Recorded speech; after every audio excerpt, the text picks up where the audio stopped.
할렐루야. 지혜자의 길이라고 하는 제목으로 우리 하나님의 말씀을 증거하겠습니다. 지난주에 우리가 그 솔로몬이 기브온 산당에서 1000번제를 드리고 그 밤에 꿈에 우리 하나님께서 나타나셨습니다. 그리고 내게 무엇을 줄고 너는 내게 구하라, 이렇게 우리 하나님께서 말씀하셨을 때 솔로몬이 아버지 다윗을 이어 이 하나님의 나라를 다스리기 위해서 무엇을 구했습니까? 지혜를 구했습니다. 그래서 오늘 우리가 함께 읽었던 열왕기상 4장 29절부터 34절까지의 말씀은 그렇게 지혜를 구한 솔로몬에게 하나님께서 지혜를 주신 그 약속에 대한 성취 본문입니다. 우리는 이런 본문들을 만날 때마다 늘 우리 하나님은 신실하신 분이시구나, 언제나 약속하신 것에 대해서는 반드시 이루어 주시는 분이시구나, 이 믿음이 있어야 될 줄로 믿습니다. 솔로몬은 자신이 구했던 것처럼 하나님께 지혜를 받았습니다. 그리고 사실 열왕기상 4장 전체는 솔로몬이 구하지 않은 것, 부귀와 영광까지도 주었던 내용들이 이렇게 4장에 걸쳐서 쭉 기록이 되었습니다. 4장 29절부터 우리가 함께 읽었던 내용들을 보면 솔로몬이 얼마나 지혜로운 왕이었는가, 성경은 이렇게 기록을 하고 있습니다. 하나님이 솔로몬에게 지혜와 총명을 심히 많이 주시고, 이때까지 하나님께서 솔로몬보다 더 위대한 왕이 없게 하겠다라고 하는 그 약속의 말씀을 하셨기 때문에 하나님의 이 지혜라고 하는 것은 끝이 없는 거거든요. 근데 솔로몬에게 심히 많이 주었다, 성경은 그렇게 말씀하고 있습니다. 또 넓은 마음을 주시되 바닷가의 모래같이 하시니, 솔로몬의 지혜가 동쪽 모든 사람의 지혜와 애굽의 모든 지혜보다 뛰어난지라. 그때 당시에는 지혜가 애굽 동쪽에 있었다, 이렇게 사람들은 생각했습니다. 사실 애굽 문명이 얼마나 화려했습니까? 애굽의 그 기하학, 수학, 천문학, 농업, 과학, 의술 이런 것들은 동양에서 가장 뛰어난 그런 문명을 이뤘던 것이 애굽이었습니다. 그런데 하나님께서 솔로몬에게 주신 이 지혜는 애굽의 지혜보다 뛰어났다라고 성경은 기록하고 있습니다. 그리고 31절에 당시에 가장 지혜로웠던 사람들에 대한 이름들이 열거되어 있는데, 이 모든 알려져 있던 지혜자들보다 솔로몬은 지혜로웠다, 이렇게 성경은 기록하고 있습니다. 32절에 솔로몬이 잠언 3000가지를 말하였다, 이렇게 성경은 기록하고 있는데, 오늘 우리들에게 이 3000가지 잠언 중에서 3분의 1도 사실 남겨져 있지 않습니다. 우리가 잠언 1장 읽었습니다마는 이 잠언 전체도 솔로몬이 다 기록한 게 아니거든요. 그래서 잠언 전체가 우리 773절로 되어 있는데, 솔로몬이 정말로 말했던 이 잠언들만 치면 사실 그거보다 훨씬 더 작죠. 그러니까 나머지 이 지혜는 어디가 있는지 모르는 거예요. 그리고 솔로몬은 또 노래가 1005편이다. 시편에만 솔로몬의 노래가 2개가 기록이 되어 있습니다. 1005편의 이 노래, 시를 지을 정도로 그렇게 예술적으로도 뛰어났고, 33절에 보니까 초목에 대하여 말하되 레바논의 백향목으로부터 담에 나는 우슬초까지 하고, 그러니까 식물학에도 이 자연 세계에 대해서도 솔로몬이 굉장히 지혜로웠다. 또 짐승과 새와 기어다니는 것과 물고기에 대하여 말한지라. 생물학에 대해서도 하나님께서 창조하신 이 피조 세계에 대해서도 솔로몬은 통찰력 있게 그 모든 것을 바라볼 수 있었다는 것입니다. 마지막 34절은 이런 지혜로운 솔로몬에게 사람들이 전부 찾아왔다는 것을 보게 됩니다. 여러분, 그렇습니다. 세상은 참된 지혜를 찾고 있습니다. 하나님께서는 이 참된 지혜를 누구에게 주셨다고요? 솔로몬에게 주셨다라고 이야기를 하고 있습니다. 그런 점에서 이 솔로몬이 기록했던 이 잠언, 그렇죠? 이 잠언의 말씀들은 우리에게 굉장히 중요한 말씀들을 가르쳐 줍니다. 특별히 잠언 1장에 나와 있는 내용 중에서 저는 그 7절 말씀을 우리가 한번 묵상했으면 좋겠습니다. 한 목소리 같이 읽겠습니다. 여호와를 경외하는 것이 지식의 근본이오늘 미련한 자는 지혜와 훈계를 멸시하느니라. 솔로몬이 모든 이 세상의 지혜보다 탁월했던 하나님으로부터 받은 이 지혜를 솔로몬은 시작을 어떻게 잡고 있느냐? 어디서 잡고 있습니까? 여호와를 경외함. 여기에서 지식이 출발한다라고 이야기를 하고 있습니다. 이 지식과 지혜는 뗄래야 뗄 수 없는 관계죠. 똑같은 잠언 9장 10절은 이렇게 기록하고 있습니다. 여호와를 경외하는 것이 뭐라고요? 지혜의 근본이다. 1장 7절은 지식의 근본이다라고 말하고 있지만 9장 10절은 지혜의 근본이다라고 이야기를 하고 있습니다. 지혜서라고 불릴 수 있는 욥기, 잠언, 시편 이 모든 거에 참된 지혜의 근간은 하나님을 경외하는 것이라고 분명하게 이야기를 하고 있습니다. 욥기 28장 28절도 똑같은 이야기를 하고 있습니다. 또 사람에게 말씀하셨도다. 보라, 주를 경외하는 것이 뭐라고요? 지혜다. 시편에도 나와 있습니다. 시편 111편 10절입니다. 여호와를 경외하는 것이 지혜의 근본이다. 그래서 우리가 알아야 될 것이 뭐냐면 우리는 우리 자녀들을 정말 지혜로운 자, 지식이 있는 자, 이 세상을 살아갈 수 있는 그런 능력자들을 키우기 위해서 엄청나게 교육에 투자를 하고 있는데 우리가 진짜 하나님을 인정하고 믿는다면 우리가 정말 많이 투자해야 될 것은 뭐냐 하면 여호와를 경외하는 자녀로 키우느냐 마느냐, 여기에 사실 모든 것이 달려 있다는 것입니다. 우리 공동체도 마찬가지입니다. 우리 몸된 교회가 제가 지혜라고 하는 것을 추구하기 위해서 정말 집중해야 될 것이 뭐냐면 여호와를 경외하는 자들을 키워야 되는 거예요. 여호와를 경외하는 자를 향해서 우리가 함께 나아가지 못한다면 다음 세대는 사실 소망이 없는 거예요. 그런 점에서 여호와 앞에 경외하기를 위해서 부모된 자로서 또 개인적으로 우리는 얼마나 집중했는가에 대해서 다시 한번 생각해 보시기를 원합니다. 솔로몬은 정말 세상에 많은 것들을 구할 수 있었어요. 하나님께서 진짜 네가 구하는 것이 무엇인가 내가 다 들어주겠다라고 말했는데 지혜를 구했을 때 하나님께서 어떻게 하셨다고요? 마음에 들어 하셨다는 거예요. 그 말은 하나님의 모든 백성들은 하나님께서 정말 구하기를 원하는 것, 다름 아닌 지혜를 구하는 것을 하나님께서 기뻐하신다는 것입니다. 그런데 이 지식과 지혜에 대해서 제가 조금 이따가 말씀드리겠습니다만은 이 지식과 지혜의 근본은 여호와를 경외하는 것이 무엇인지를 배워 나갈 때 시작이 된다는 것입니다. 그것을 좀 더 깊이 살펴보았으면 좋겠습니다. 여러분, 지식과 지혜의 차이가 뭡니까? 비슷한 것 같은데 사실 지식은 삶 속에서 부딪힐 때에 지혜가 나오게 되는 것이죠. 지식은 하나님에 대한 지식입니다.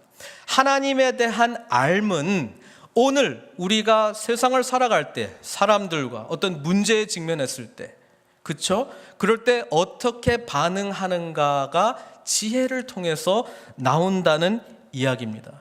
근데 성경적인 지식과 지혜는 하나님과의 관계가 없이는 결코 올 수 없다는 것을 이야기하고 있습니다. 하나님과의 관계 없이 지혜가 있습니다. 그렇죠? 공자사상이나 불교에서도 아주 지혜로운 말씀들이 많이 있습니다. 애굽에도 훌륭한 지혜 학교들이 많이 있었습니다. 지혜를 많이 가르쳤습니다. 그러나 우리 믿는 자들이 정말 추구해야 될 지혜는 여호와를 온전히 경외함 말고 다른 지혜, 그것을 구하는 것이 아니라는 것을 우리는 깊이 생각해야 될 줄로 믿습니다. 하나님을 경외한다라고 하는 것은 두려워한다. 영어로는 fear이잖아요. 근데 우리는 왜 존경하면서 두려워한다라고 하는 그런 단어를 쓰고 있는데요. 하나님을 두려워한다는 것은 사실 구약이든 신약이든 하나님을 대변하는 사자들을 만났을 때에 모든 인간이 보여줬던 첫 번째 반응이 뭐냐 하면 벌벌벌 떨었다는 거예요. 그렇죠? 사자가 그 떨기나무 그 불꽃 가운데서 모세와 만났을 때 벌벌벌벌 떨었습니다. 기드온이 하나님의 사자를 만났을 때 벌벌벌벌 떨었습니다. 예. 요셉, 마리아, 천사, 하나님의 천사를 만났을 때 벌벌벌 떨었습니다. 목동들도 목자들도 떨었습니다. 그러니까 하나님의 사자들이 사람과 만날 때 그들에게 제일 먼저 했던 말씀, 그리고 성경에서 가장 반복적으로 나왔던 내용이 뭐냐면 두려워 말라요. 여러분, 하나님 앞에 두려워하고 계십니까? 하나님 앞에 예배자로 우리가 이 자리에 나와 있는 것에 대해서 정말 우리는 두렵고 떨림으로 이 자리에 와 앉아 있냐 하는 것이죠. 여러분, 언제부터인가 하나님을 두려워하는 것, 경외하는 것에 대한 마음들이 너무나 많이 편해진 것 같습니다. 그 이유는 있어요. 하나님이 사랑이시기 때문에 그렇습니다. 하나님은 우리를 위하시는 분이시기 때문에 그렇습니다. 우리를 너무 사랑하셔서 이 땅 가운데 인간의 몸을 입고 오신 것이 놀라운 은혜이기 때문에 그렇습니다. 하나님은 더 이상 먼 분이 아니라 가까운 분이십니다. 친밀하신 분이십니다. 언제나 우리를 용서하시는 분이십니다. 그러나 하나님의 진정한 사랑을 진정으로 이해하기 위해서는 하나님을 두렵고 떨리는 마음으로 만나는 자에게 이 사랑의 의미가 진정한 의미로 찾아온다라고 하는 것이죠. 하나님을 진정으로 두려워하지 않는다면 이 하나님의 사랑과 은혜를 우리는 얼마든지 값싼 은혜로 취급하고 내 편의대로 이렇게 하다가 막판에 한번 하나님 용서해 주십시오. 그러면 용서해 주시는 하나님 아닌가? 내 마음대로 하다가 너무나 사랑이 많으신 분이시기 때문에 그냥 하나님께서 이해해 주시겠지라고 하는 모습으로 우리가 하나님을 찾아간다면 우리는 무엇인가 삶 속에 커다란 덩어리를 잃어버리고 있습니다. 그게 뭡니까? 여호와를 경외함으로 말미암아 주어지는 지혜로운 삶이라고 하는 것입니다. 그래서 이 잠언서의 말씀은 지혜자의 길과 또 우둔한 자, 어리석은 자, 미련한 자의 길을 대비하면서 우리들에게 참된 지혜로운 자의 삶을 쫓아갈 것을 말씀해주고 있습니다.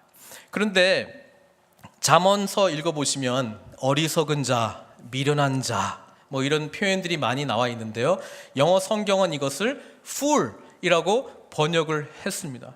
그런데 히브리어 단어를 보면은 이 fool, 어리석은 자, 미련한 자의 단어에 해당되는 히브리어가 여러 개가 있다는 것을 보게 됩니다. 오늘 우리가 읽었던 잠언서 1장 1절부터 7절까지의 말씀 중에서도 두 개의 다른 단어가 사용되고 있습니다. 그래서 저는 몇 가지 좀 설명을 좀 해드리려고 그래요. 그러면서 하나님께서 말씀하고 있는 어리석은 자, 미련한 자, 이 풀이 도대체 누구인지 우리가 좀 깊이 생각해 보았으면 좋겠습니다.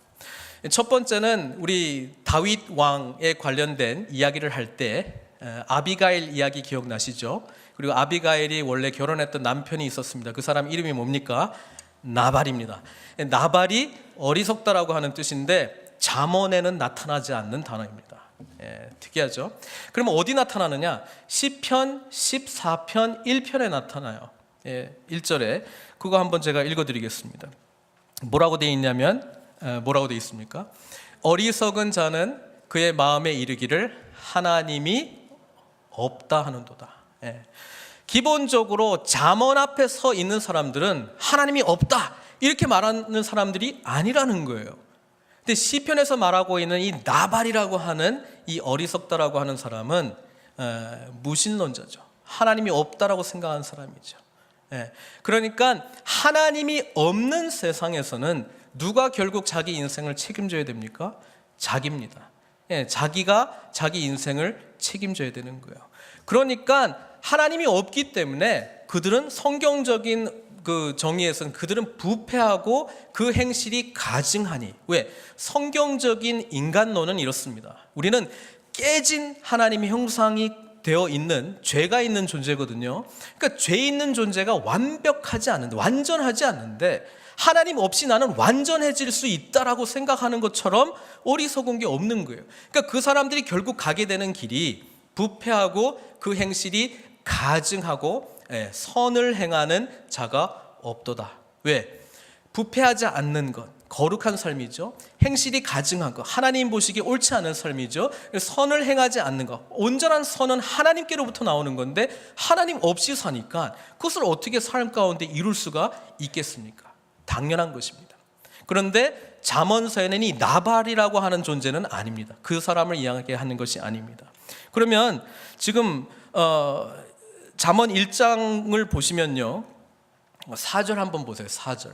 4절에 누가 나옵니까? 어리석은 자가 나오죠. 여기 어리석은 자가 나옵니다. 예.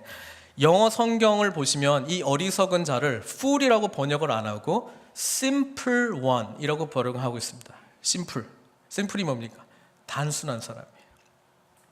그리고 이 어리석다라고 하는 이 히브리어가 뭐냐면 패티라고 하는 단어에서 왔는데요, 동사는 열려있다 이 말이에요. 그러니까 이 사람은 어떤 사람이냐면 모든 거에 대해서 열려있는 사람이에요. 그러니까 가르침을 받을 만한 사람이에요. 이렇게 고집이 있고 이런 게 아니라 열려있어요. 그런데 뭐예요? 순진한 거예요. 아무것도 모르는 거예요. 그러니까 이 심플한 사람들, 열려있는 이 생각을 가지고 있는 사람에게 하나님의 지혜의 말씀이 들어가기 시작하고 하나님에 대한 지식이 들어가게 되면 어떻게 된다는 거예요? 슬기롭게 하며 젊은 자에게 지식과 근신함을 준다라고 하는 내용이 성립이 되는 거예요. 여러분, 하나님 앞에 어리석은 자로 나아가시기를 바랍니다. 무슨 이야기냐면 열려있는 마음으로 하나님께 나아가라는 거예요. 그게 지혜를 받기 위한 길이라고 하는 것입니다. 참 답답한 거는 마음도 닫혀 있어요. 하나님의 앞에 지식으로도 닫혀 있고 마음도 닫혀 있는 거예요. 그러니까 이 사람에게는 하나님의 지혜가 들어갈 여지가 없는 거예요. 그나마 열린 마음을 가지고 있는 이 4절에 나와 있는 어리석은 자가 훨씬 하나님의 말씀 앞에 서 있다면 더 낫다는 이야기입니다. 반면에 잠언에 미련한 자라고 번역되어 있는 단어는 두 가지인데요, 1장 7절에는 에윌이라고 하는 단어가 사용되고 있습니다. 이것은 어리석다, 미련하다 이렇게 번역을 할 수 있는데 말 그대로 마음이 열려있는 자하고는 차원이 틀린 하나님의 말씀을 늘 듣는 위치에 있어요. 그런데 뭘 안 한다는 거예요? 그 말씀대로 안 한다는 거예요. 그게 미련한 자라는 거예요. 이것보다 더 심한 단어가 있습니다. 심한 단어가 있는데 캐실이라고 하는 단어입니다. 미련한 자라고 동일하게 여러 군데에서 번역이 되어 있는데 이 캐실에 대해서는 좀 본문을 읽어보면 약간 이제 포기했어요. 너무 그쪽으로 가가지고 이제 다시 돌아올 가능성이 없는 자예요. 그러니까 그냥 아예 미련한 자의 가능성, 지혜로운 자로 돌아올 수 있는 길조차도 이제 너무 멀리 간 그런 사람을 이제 캐실 이런 단어를 사용해서 쓰고 있습니다. 저는 이 단어를 보면서 우리는 하나님 앞에 정말 1장 4절에서 나타나고 있는 하나님에 대한 지식이 없다면 정말 열려있는 마음으로 나오는 그런 어리석은 자가 되어야 될 줄로 믿습니다. 그리고 그 어리석은 자가 하나님의 말씀을 자꾸 듣고 하나님에 대한 지식이 점점 쌓여가기 시작할 때 거기서 뭡니까? 하나님을 두려워하게 된다는 거예요. 왜? 하나님에 대한 지식이 쌓이면 쌓일수록 하나님이 누구신가에 대한 알미 쌓이는 거잖아요. 그러면 내가 그거에 대해서 반응할 수 있다는 거예요. 크신 하나님, 두려우신 하나님, 온 우주 만물을 창조하신 하나님, 생사화복을 주관하신 하나님이라고 하는 것을 내가 알아가면 알아갈수록 내가 어떻게 감히 하나님 앞에 내 마음대로 살 수 있냐 이 말입니다. 이런 자를 하나님께서 찾으시고 그런 자들을 통하여 하나님께서는 지혜를 주시겠다 말씀하고 있습니다. 솔로몬이 이 어리석은 자의 마음을 가지고 기브온 산당에서 1000번째 드리고 나서 꿈에 하나님께 어떻게 표현했습니까? 나는 아이라. 그 말이 그 말입니다. 나는 아이라. 나는 지금 하나님에 대한 지식으로 하나님께서 주시는 말씀이 모자라는 사람입니다. 주여, 저를 교훈해 주십시오. 저에게 하나님의 말씀을 주십시오. 제가 생명의 길로 인도해 주십시오. 그럼 제가 순종하겠나이다. 이 어린 아이의 마음을 가지고 찾아왔다는 것입니다. 그래서 솔로몬이 하나님의 지혜를 받게 되었다라고 하는 것이죠. 근데 우리는 신약 시대, 예수님께서 오신 그 이후의 시대를 살고 있는 사람들입니다. 여러분, 솔로몬이 인간으로서는 가장 지혜로운 사람이라고 성경은 말씀하고 있는데, 세상에서 우리가 알고 있는 존재 중에서 가장 지혜로운 분은 누구십니까? 우리 주님이세요. 근데 여러분, 이 복음의 시대에 사는 우리들은 솔로몬의 지혜를 우리가 배울 수는 없어도 예수 그리스도께서 지혜자 되신 우리 주님께서 우리와 함께 계시겠다라고 하는 말씀이 얼마나 놀라운 말씀입니까? 우리 주님께서도 이렇게 말씀하셨어요. 누가복음 11장 31절에 본인 자신에 대해서 이렇게 이야기했어요. 심판 때에 남방 여왕이 일어나 이 세대 사람을 정죄하리니. 이 남방 여왕이 누구냐면 솔로몬을 찾아왔던 에디오피아 여왕을 말하고 있습니다. 남방 여왕이 일어나 이 세대 사람을 정죄하리니 이는 그가 솔로몬의 지혜로운 말을 들으려고 땅 끝에서부터 왔음이거니와 솔로몬보다 더 큰 이가 여기 있으며. 우리 주님께서는 자기 자신에 대해서 이렇게 설명하고 있는 거예요. 누구보다 큰 존재라고요?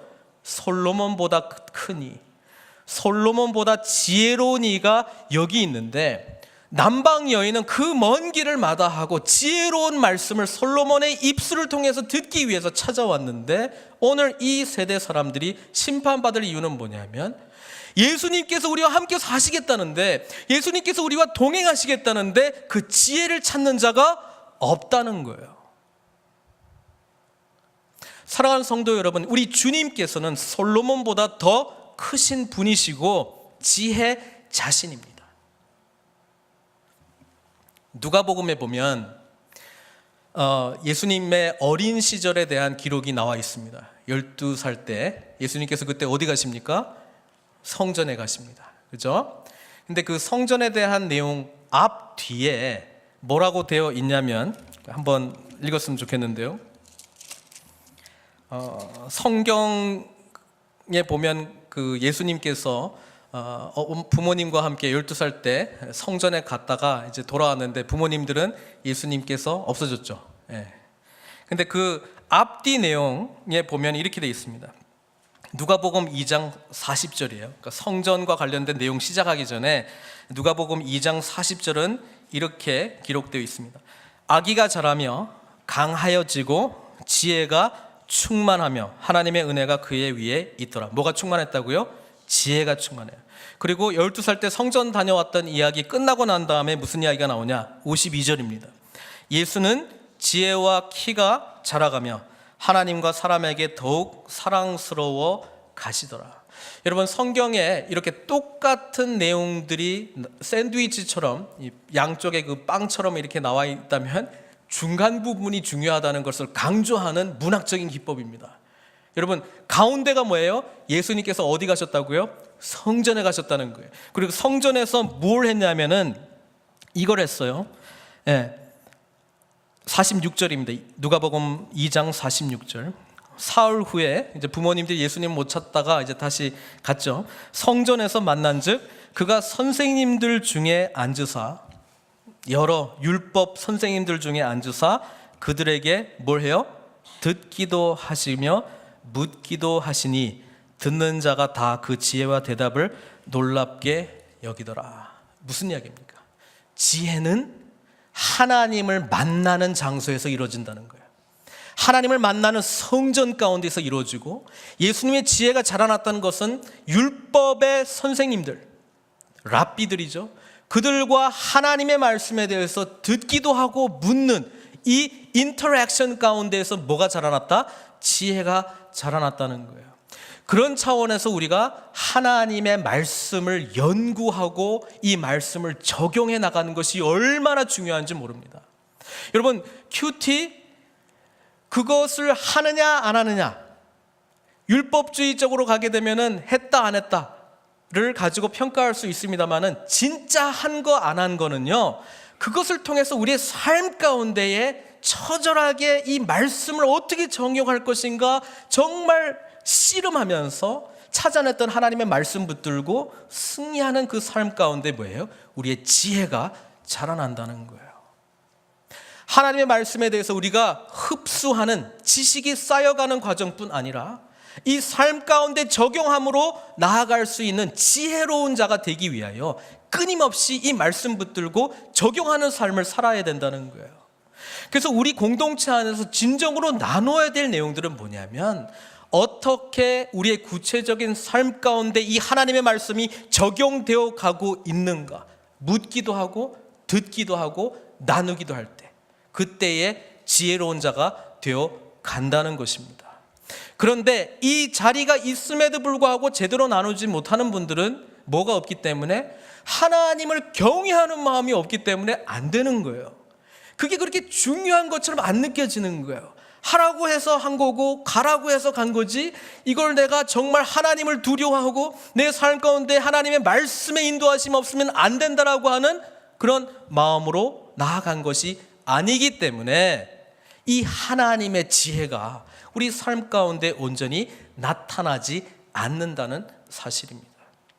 사랑하는 성도 여러분, 완전한 말씀이신 주님께서 성육신 하셔서 말씀이 육신이 되어 우리 가운데 거하신대요.